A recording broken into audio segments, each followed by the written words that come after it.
Hello बच्चों, क्या हाल चाल है आप लोगों के। आशा करता हूँ ठीक होंगे। आज सर्वप्रथम शिक्षक दिवस की आप लोगों की बहुत हार्दिक शुभकामनाएं। आज हम लोग शिक्षक दिवस मना रहे हैं, सेलिब्रेट कर रहे हैं। आज जिस महानुभूति का हम लोग जन्म दिवस मना रहे हैं वो एक शिक्षक ही थे। यह जरूर है कि उन्होंने बहुत ख्याति प्राप्त की एक शिक्षक के रूप में। वो भारत के पहले उपराष्ट्रपति थे। उनका जो जन्म हुआ वो आज ही के दिन 5 सितंबर 1888 को हुआ था, 1888 ईस्वी में हुआ था। वो भारत के प्रथम उपराष्ट्रपति रहे। 1952 में जब भारत का संविधान बन के तैयार हुआ तो वो उपराष्ट्रपति बने 1952 में, और अनवरत 1962 तक वो उपराष्ट्रपति रहे। उसके बाद डॉक्टर राजेंद्र बाबू के बाद, जो हमारे बिहार के ही थे, डॉक्टर राजेंद्र, उनके बाद वो भारत के द्वितीय राष्ट्रपति बने। तो वो राजनीतिक जीवन में बहुत ज़्यादा जुड़े हुए नहीं थे, लेकिन उनके शिक्षक होने की जो उपलब्धि थी वह इस रूप में आया था। वो शिक्षक थे और यहाँ ही नहीं, उनके शिक्षक होने की महत्ता की डंका पूरे विश्व में बजी। वह ऑक्सफोर्ड यूनिवर्सिटी के लेक्चरर रहे, वह मद्रास यूनिवर्सिटी में रहे, दिल्ली यूनिवर्सिटी में रहे, बनारस हिंदू यूनिवर्सिटी के लेक्चरर रहे। तो शिक्षक होने के साथ साथ वह एक अच्छे दार्शनिक, दर्शन शास्त्र के ही स्टूडेंट थे और दर्शन शास्त्र में ही वो प्राध्यापक भी रहे। तो शिक्षक हुए और इस रूप में उनको प्रसिद्धि मिली, जिसका वर्णन हम लोग करते आ रहे हैं इस रूप में कि हम लोग उनके जन्म दिवस को शिक्षक दिवस के रूप में मनाते हैं। तो आज शिक्षक दिवस है, इसकी आप लोग की पुनः एक बार इसकी शुभकामना। और मैं जो इससे पिछले वाले वीडियो में सैम्पल क्वेश्चन पेपर 3 का 1 से लेकर 10 तक का क्वेश्चन सॉल्व किया था, आज 10 के बाद क्वेश्चन नंबर 11 से, जो मैंने पहले से लिख रखा है, उसको फिर से सॉल्व करने का प्रयास किया है ट्रिक के माध्यम से। और आप लोग मेरे साथ जुड़िए और देखिए, फिर हम लोग आज 11 से 20 तक का क्वेश्चन करेंगे। देखते हैं आगे। क्वेश्चन नंबर 11 क्या कर रहा है। If cos y is equal to 0 then what is the value of 1/2 cos y/2, है ना। अब इसको हमको देख लेना है कि कौन सा होगा भाई। अब देखिए, इसका ऑप्शन नंबर 1/2√2 होगा। अब तो होगा कि सर आपने कर दिया, लेकिन हम लोग कैसे करेंगे। तो इसको देखिए कैसे करना है। cos y is equal to 0, तो cos किस डिग्री का वैल्यू 0 होता है, तो cos 90 डिग्री का वैल्यू 0 होता है। तो y इज इक्वल टू हो जाएगा कितना, 90 डिग्री। जैसे इसको बनाने का तरीका ये ऐसा हम लोग सॉल्व करेंगे। cos y is equal to cos 0 के जगह पर 90 डिग्री, cos से cos के इक्वेट कर दिए, y बराबर 90 डिग्री आ गया। अब देखिए 90 डिग्री है।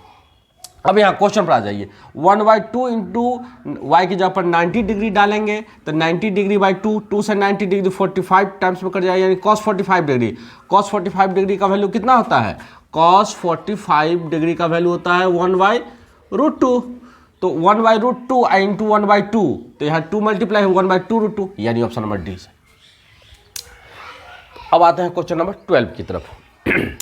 Question number 12, ABC is an isosceles right triangle. अच्छा, एक बात ध्यान देना है, जैसे ही आइसोसेलेस आएगा तो आइसोसेलेस का मतलब तो आप लोग को अच्छी तरह समझ में आता है, जिस ट्रायंगल का 2 साइड इक्वल होता है वो आइसोसेलेस ट्रायंगल होता है। अच्छा, राइट एंगल ट्रायंगल है तो कंफर्म है कि इस ट्रायंगल में दोनों एंगल जो होगा सो 45 डिग्री का, ये तो 90 डिग्री है और ये बराबर है, यानी ये 45 डिग्री हो जाएगा और ये वाली 45 डिग्री हो जाएगा। यानी इस एंगल के लिए ये परपेंडिकुलर, तो ये बेस, इस एंगल की तो दोनों 45 है, यानी दोनों इक्वल ही होगा, कुछ भी कर लीजिए। राइट एंगल एट बी, तो देखिए ए बी और सी, बी पर 90 डिग्री हो गया। What is the value of 2 sin a into cos A, दोनों sin a और cos a दोनों का वैल्यू कितना हो जाएगा, sin 45 डिग्री cos 41 बाई √2 और 1/√2, तो 1/√2 1/√2 मल्टीप्लाई में है, तो 1/√2 इंटू 1/√2, √2 इंटू √2 2 हो जाएगा, तो 2 से 1/2 कैंसिल 1 बी। अब इसको हम लोग कैसे बनाएंगे, 2 sin a, 2 की जगह पर 2 लिख दिए, sin a का वैल्यू 1/√2, cos a का वैल्यू 1/√2, √2 इंटू √2 2 होता है, तो 2 इंटू 1/2 कैंसिल हो गया, 1 आ गया। ऑप्शन नंबर बी हो जाएगा। अब क्वेश्चन नंबर 13 में चलते हैं। क्वेश्चन नंबर 13 क्या है, a 9 metre high street light pole, है ना, एक 9 मीटर ऊंचा स्ट्रीट लाइट पोल है, जो गलियों में पोल होता है लाइट के लिए, is broken during a storm, एक आंधी के दौरान वो टूट गया, है ना। The top end of the pole, जो पोल का टॉप एंड है ना, सबसे ऊपरी सिरा है, touches the ground at 30 degree, है ना। अब ये कह रहा है कि अब मान लेते हैं कि ऐसा ही है इस क्वेश्चन के लिए,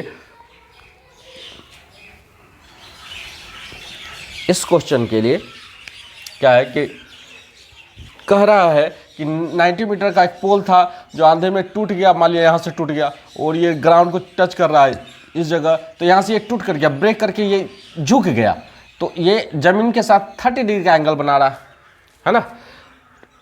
पोल touches the ground at 30 degree, at what height the pole breaks, किस जगह से पोल टूटा है ये बताना है हम लोग को, है ना। अच्छा, और इसके ऑप्शन में है, ऑप्शन में दिया हुआ है, ए दिया हुआ है 3 मीटर, बी दिया हुआ है 3.75 मीटर, ऑप्शन सी में है 4.5 मीटर और डी में है 9 मीटर कंफर्म है। अब देखो 9 मीटर से तो टूट ही नहीं सकते, 9 मीटर का पोल हो सकता है, तो ये ऑप्शन तो खुद ब खुद छट गया, है ना। अब इनमें से, इन तीनों में से कौन होगा, अब ये देखना है। तो मान लेते हैं कि यहाँ से टूटा है पोल ए बी सी और पोल यहाँ डी कर दो, पोल का हाइट ए डी है, अब 30 डिग्री बना रहा है, तो यही पोल ना यहाँ से ऐसे झुक गया, तो मान लो अगर ये एक्स हो गया तो पूरा 9 था, यहाँ से यहाँ तक 9 मीटर है, उसमें से इतना एक्स है, तो ये बचा हुआ कितना हो जाएगा 9 माइनस एक्स, है ना। अब देखिए, अब परपेंडिकुलर, अब ट्रायंगल जैसा बन रहा है तो ये परपेंडिकुलर है और ये हाइपोटेन्यूस है, तो परपेंडिकुलर हाइपोटेन्यूस का रिलेशन किसके साथ होता है, पी वाई एच साइन के साथ होता है रिलेशन। तो उस कंडीशन में sine 30 degree is equal to क्या हो जाएगा, x बाई 9 माइनस एक्स, तो साइन 30 डिग्री का value 1/2 x by 9 minus x, अब कितना हो जाएगा 2x क्रॉस पूरा करेंगे 2x, अब बराबर हो जाएगा 9 माइनस से, तो 2x, अब माइनस इधर आके x प्लस हो जाएगा, यानी 3x बराबर 9, तो x बराबर 3, 3 3 जाना 3 आ गया, यानी x यहाँ, यानी 3 मीटर की हाइट पर से टूट गया पोल। वही पूछ रहा है कि कितना हाइट पर से टूटा, तो ये ऑप्शन नंबर ए 13 का हो जाएगा। अब बच्चों क्वेश्चन नंबर 14 को देखते हैं। Shown below is a circle, circle यहाँ हमने बनाया, सर्किल विथ सेंटर ओ, इसका सेंटर ओ है, ये रेडियस है ऐसा और ये रेडियस ऐसा है। The shaded sector has an angle of 280 degree, है ना। ये जो मैंने इसको जिगजैग कर दिया है, ऐसा क्रॉस किया है, ये शेडेड रीजन है, और ये इसका एंगल जो है यहाँ सेंटर पर जो एंगल बना रहा है, कितना एंगल का ले रहा है शेडेड रीजन, 280 डिग्री का, एंड एरिया ए सेंटीमीटर, और इसका जो एरिया है ना, ये वाला एरिया वो ए सेंटीमीटर स्क्वायर का है area, which of this is the area of the unshielded sector. अब पूछ रहा है कि which of this is the area of unshielded sector, मतलब इसका एरिया इनमें से कौन है, इसमें से चुनना है हम लोग को कि इसका एरिया कौन हो जाएगा। अब देखिए, इसमें से हमको चुनना है, तो इसको हम लोग कैसे चुनेंगे, अब समझना है। अगर 280 डिग्री है तो सेंटर पर एंगल कितना बनता है 360 डिग्री, तो 360 डिग्री जब एंगल होता है तो इधर 280, तो इधर बच गया हमारा कितना एंगल 80 डिग्री, 80 डिग्री बच रहा है। तो अब इसको हम लोग कर देंगे कि इसका एरिया हमसे पूछ रहा है कि इसका एरिया क्या हो जाएगा, है ना, और विथ कंसर्न किसके, इसके रिलेशन में है, तो जब इससे रिलेटेड है तो क्या कर देंगे, इसका रेशियो 80/280 कर देंगे, है ना। अब 80 डिग्री किस एरिया को ले लिया, तो मान लो हम लोग x ले लेते हैं, और इसका एरिया क्या है a सेंटीमीटर स्क्वायर है इसका एरिया। अब देखिए, अब करना कुछ नहीं, बस कट करिए, 0 से 0 गया, 4 2 जा 8, 4 7 जा 28, क्रॉस गुना कर देंगे, x इंटू 7 बराबर 2a स्क्वायर, है ना। तो x बराबर क्या हो जाएगा, इसका एरिया x निकाल रहे हैं, तो 2 यानी 2/7 ए सेंटीमीटर स्क्वायर, इसमें देख रहे हैं 2/7 ए सेंटीमीटर, ऑप्शन नंबर ए, है ना। क्रॉस गुना कर देंगे अगर, x इंटू 7 बराबर हो जाएगा 2a सेंटीमीटर स्क्वायर, तो 7 बाय में चला जाएगा, तो क्या हो जाएगा x बराबर 2/7 ए सेंटीमीटर स्क्वायर, तो ये ऑप्शन हो गया। तो क्वेश्चन खूब अच्छा से पढ़ना है और समझना है, सॉल्व करना है। अब हम लोग देखते हैं फिर 50 नंबर क्वेश्चन को। अब इसमें आते हैं क्वेश्चन में बच्चों, in the figure given below, है ना, ये वाली फिगर यहाँ दिया हुआ है, given below O is the centre of the circle, O जो है सेंटर ऑफ द सर्किल है, P R and R Q, P R and R Q, P R जो कि 8 सेंटीमीटर है और आर क्यू जो कि 6 सेंटीमीटर है, are chords of the circle, ये सर्किल का कॉर्ड है ना। The radius of the circle is 5 centimetre, है ना, रेडियस दिया हुआ है 5 सेंटीमीटर। अच्छा, यानी ओ पी 5, ओ क्यू 5, अच्छा 5 centimetre, P R 8 centimetre, Q R 6 centimetre and P R Q is equal to 90 degree. अच्छा, पी आर क्यू यहाँ जो एंगल बन रहा है ना, ये 90 डिग्री का एंगल बन रहा है इस जगह, ठीक है। तो कह रहा है इसमें what is the approximate area of the shaded region, है ना। इसमें से शेडेड रीजन का एरिया पूछ रहा है कि इसमें से शेडेड रीजन का एरिया क्या हो जाएगा। तो करना क्या है, इसमें से शेडेड रीजन का एरिया कैसे निकलेगा। शेडेड रीजन का एरिया फाइंड आउट करने के लिए सेमी सर्किल में से ट्रायंगल का एरिया माइनस कर देते हैं, है ना। अच्छा, तो उससे पहले हमको ऑप्शन पर आ जाना पड़ेगा। देख रहे हैं कि पाई का वैल्यू पुट अप, पाई को पाई रहने दिया गया है, बहुत आसान हो गया ये। अब हम लोग जानते हैं कि सेमी सर्किल का एरिया क्या होता है, पाई आर स्क्वायर बाई 2, है ना। आर हमारा दिया हुआ है कितना, 5 सेंटीमीटर, 5 सेंटीमीटर आर है, तो आर का स्क्वायर यानी 25, यानी हम लोग इसको 25 पाई बाई 2 कर सकते हैं। अब माइनस एरिया, ट्रायंगल का एरिया, तो 1/2 इंटू बेस, यहाँ 90 डिग्री बन रहा है तो बेस और ये हाइट, तो क्या हो जाएगा -1/2 into base into height, 8 into 6, 2 4 8, 6 चौका 24, यानी 25 पाई बाई 2 माइनस 6 4 24 सेंटीमीटर। कहाँ आ रहा है, ऑप्शन नंबर ए में आ रहा है, नहीं ये तो 4 है, बी में आ रहा है 25/2, है ना, pi minus 24, option number B answer हो जाएगा। इस तरह हम लोग का question number 15 complete. Question number 16 में आते हैं। कह रहा है रोमी इज ब्लाइंड फोल्डेड, है ना, पट्टी बंधी हुई है उसके आंख पर, and asked to pick 1 ball from each of the jars, है ना, प्रत्येक जार में से, है ना, एक बॉल को उसको निकालना है ना, प्रोबेबिलिटी का क्वेश्चन। अब इसमें आते हैं, the chance of Romi picking a red ball in same, है ना। अच्छा, अब चांस पूछ रहा है कि किसमें सेम आने का चांस है।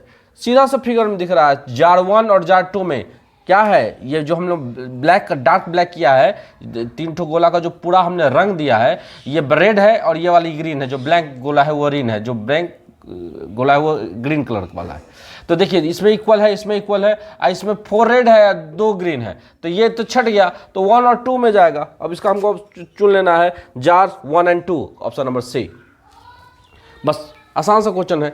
2 डाइस आर रोल्ड साइमल्टेनियसली, है ना, 2 डाइस को, 2 लूडो वाले छक्का को, डाइस को रोल किया जाता है एक ही बार में। What is the probability that 6 will come at least once, है ना, क्या संभावना है कि 6 जो है कम से कम एक बार जरूर आएगा, है ना। तो एक डाइस में 6 सरफेस, 1 से लेकर 6 तक का नंबर, दूसरे डाइस में भी सेम बात होती है। तो उस कंडीशन में ये कंडीशन आ रहा है कि 6 आने की संभावना कितनी बार है ना, एक बार, कम से कम एक बार, अधिक से अधिक 2 बार, तो एक बार तो दोनों में 6 आ सकता है, दोनों डाइस में, है ना, एक प्रोबेबिलिटी तो हो जाएगा। अच्छा, अब 1 से लेकर के चलते हैं, तो एक डाइस में 1 आया तो दूसरे में 6 आ सकता है ना, पहले में 1 आ गया तो दूसरे में 6 आ सकता है, फिर पहले में 3 आया तो दूसरे में 6, फिर पहले में 4 आ गया तो दूसरे में 6, फिर पहले में 5 आ गया तो दूसरे में 6, अब 6 वाला का तो है ही।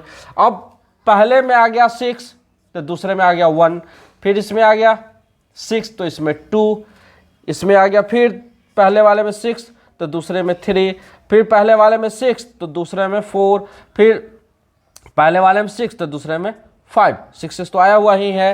तो कितना हो गया, 1 2 3 4 5 6 7 8 9 10 और 1 6 11, और टोटल होता है, अगर 2 डाइस है तो 6 इंटू 6, टोटल आउटकम 36 हो जाएगा। चलिए option number C 11/36 is the correct answer.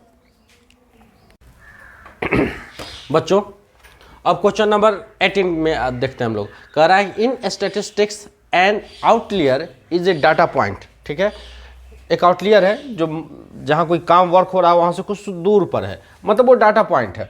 That differs significantly from other observations of a data set, जो डाटा सेट है उससे कुछ अलग है उसका, है ना। If an outlier is included in the following data set, है ना, ये डाटा सेट दिया हुआ है यहाँ, which measures of central tendency. Central tendency कौन कौन होता है हम लोग को पता है, सेंट्रल स्टैटिस्टिक्स में आप पढ़िएगा, उसमें होता है मीन, मीडियन और मोड, ये तीन जो दिया हुआ है ये सेंट्रल टेंडेंसी होता है। तो ये सेंट्रल टेंडेंसी है, तीन दिया हुआ है, वुड चेंज, तो कौन सा चेंज हो जाएगा, सिर्फ मीन चेंज होगा, मीन एंड मीडियन चेंज होगा। अच्छा देखिए, पहला तो सिर्फ मीन होगा, क्यों कि उसमें होता है क्या, अगर आउटलियर में अगर ये चेंज हो जाता है तो ये मीन बदल जाएगा, क्यों, क्योंकि होता है कि जितना दिया हुआ है इस सब का सम, जितना ऑब्जर्वेशन है सम, हम लोग जानते हैं mean is equal to sum of observation by number of observation, formula होता है। तो सबको, तो अगर ये चेंज हो जाएगा तो सिर्फ मीन चलेगा, यानी ऑप्शन नंबर ए होना चाहिए, ओनली ए, 18 का ए। अब आते हैं 19 और 20 नंबर क्वेश्चन में बच्चों। 19 नंबर क्वेश्चन के लिए ये दिया हुआ है A B C D option दिया हुआ है ये, ठीक है। अच्छा, इसमें ध्यान रखना है, इस चीज़ को दिमाग में बैठा लीजिए कि both A and R are true, पहला में होता है ना, और and R is the correct explanation of A. Reason जो होता है पहला में वो करेक्ट एक्सप्लेनेशन होता है, दूसरा में दोनों ट्रू होता है लेकिन आर जो होता है करेक्ट एक्सप्लेनेशन नहीं होता है। फिर सी में होता है ए जो होता है ट्रू होता है और आर फॉल्स होता है, रीजन एसर्शन ट्रू होता है और रीजन फॉल्स होता है। और ऑप्शन डी में होता है कि एसर्शन फॉल्स है, रीजन ट्रू है ना। तो इसका 19 और 20 नंबर क्वेश्चन का है ऐसा, उसको हम लोग चेकआउट करते हैं क्या है। अब क्वेश्चन नंबर 19 में, है ना, इससे भागना नहीं है, लैंग्वेज देख करके हटना नहीं है, ये आसान सा क्वेश्चन होता है, इसमें ज़्यादा डिफिकल्ट क्वेश्चन नहीं डाला जाता है, एकदम ईजी वाला क्वेश्चन डाला जाता है और हमको इजी 2 मार्क्स मिल जाएंगे। एसर्शन ए कह रहा है in a right circular cone, circular cone it means cone ऐसा वाला, ये कोन हो गया हमारा circular cone, cross section made by a plane parallel to the base is a circle, ये सर्किल है बेस इसका, तो सही होता है कोन का, ठीक। रीजन क्या कहा, if the volume and the surface area of a solid hemisphere are numerically equal then the diameter of the hemisphere is 9 unit, है ना।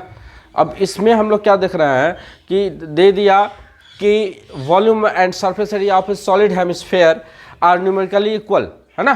तो ए का एक्सप्लेनेशन नहीं है, ए भी अपने आप में सही है और आर अलग क्वेश्चन आ गया, कह रहा है रीजन जो है if the volume and surface area of a solid hemisphere are numerically equal, यानी वॉल्यूम और सरफेस एरिया जो है हेमिस्फीयर का वो इक्वल है, then the diameter of hemisphere is 9 units. तो कह रहा है डायमीटर जो है हेमिस्फीयर का 9 यूनिट्स है ना।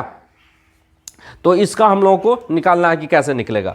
तो हम लोग को पता है ना, दिया हुआ है सर्कुलर कोड द क्रॉस, नहीं सॉरी, इसमें if the volume of and the surface area of the solid hemisphere, volume कितना हो जाएगा और सरफेस एरिया कितना हो जाएगा। तो वॉल्यूम हम लोग जानते हैं ना हेमिस्फीयर का 2/3 पाई आर क्यूब।